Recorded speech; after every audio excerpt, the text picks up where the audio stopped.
ahora. Regresamos ahí a la Cámara de Diputados, donde recordemos, a esta hora se debate el fondo de la acusación constitucional. Escuchemos al abogado de la ministra Marcela Cubillos, Francisco Cox. Desde el sentido que es una norma de derecho público. ¿Y por qué es una norma de derecho público? Porque el proceso de admisión solo se utiliza respecto de aquellos que reciben subsidios o subvenciones. Por lo tanto, es una regulación de derecho público, no es una regulación de derecho privado donde está permitido aquello que no está expresamente prohibido. Por lo tanto, la ministra jamás faltó a la verdad.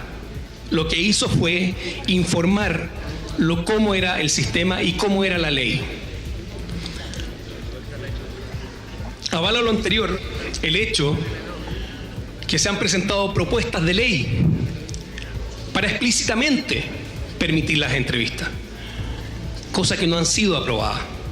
Por lo tanto, si uno ve, por una parte, el articulado, el sistema o el ordenamiento jurídico que regula, es decir, de derecho público, lo que dijo la ministra no es mentira. Malamente puede haber una violación al principio de probidad. Pero quizás, y vuelvo a insistir, una declaración no puede violar el principio de probidad.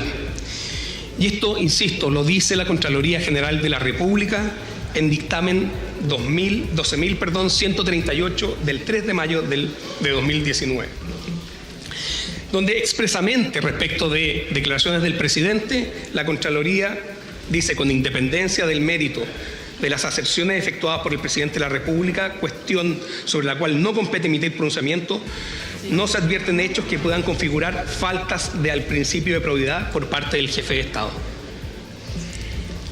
Si ese es el estándar normativo, ¿por qué estamos acusando a la ministra Cubillos? Simplemente porque es un adversario político. Eso cae de Maduro, como se dice. Es claramente esto una utilización, una banalización de un instrumento fundamental. Y como digo, cuando se banalizan los instrumentos constitucionales es cuando empieza el deterioro de las instituciones y quienes sufren las consecuencias de ese deterioro, de acuerdo a mi experiencia, no soy yo o la gente como yo que tiene privilegios, lo reconozco, sino que es la gente que no tiene acceso al privilegio. Ellos son los que sufren. Eso es lo que yo he visto en México, es lo que he visto en Uganda, es lo que he visto en distintos lugares donde veo que el Estado se ha corroído por la banalización y la trivialización de ciertas herramientas que otorga el ordenamiento jurídico.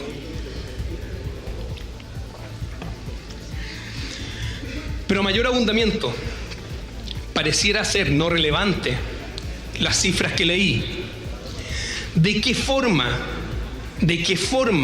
se produce una infracción grave, aun si es que uno aceptara el presupuesto errado de que los tweets no son ciertos? ¿De qué forma se afectó el proceso del sistema de admisión escolar? Las cifras son elocuentes. El 94% de la región metropolitana postularon. Los números que di en la etapa de la cuestión previa y que puedo repetir dan cuenta justamente del éxito del sistema de admisión escolar. Otra razón por la que, insisto, este año solo en la primera parte postularon un total de 483.070 estudiantes, considerando que solo 220.000 estaban obligados a postular. Y el año pasado fueron 250.000. Y en la región metropolitana postularon 147.524 personas, lo que equivale a un 94%. ¿Dónde está el daño? ¿Dónde está la afectación? No hay afectación al principio de probidad, con base a lo dicho por la propia Contraloría General de la República. No hay falta a la verdad, con base a la normativa de la propia ley y el funcionamiento y la declaración dada por un director y una directora de escuela, donde dan cuenta que efectivamente a ellos es quienes les pasa que no pueden dar las entrevistas. Es muy fácil elucubrar de lo que es y no es, pero cuando uno tiene que escuchar a la persona que está ahí, que tiene que decir si es que puede o no dar la entrevista, ahí es donde uno entiende la dimensión del ámbito de la norma que está siendo justamente analizada.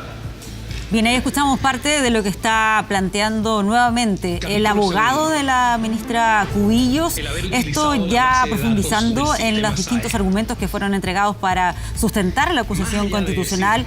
Los minutos previos, más temprano, lo que vimos fue el análisis respecto a la defensa de la forma que planteaba la ministra Cubillos, y eso es lo que fue rechazado por los parlamentarios, y ahora ya se está viendo el fondo del asunto y hay parte de los argumentos que está entregando el abogado, pero todavía queda la intervención de varios parlamentarios, así que vamos a estar retornando más tarde también ahí a la Cámara de Diputados. Y establece que se debe recurrir a los tribunales a través de un juicio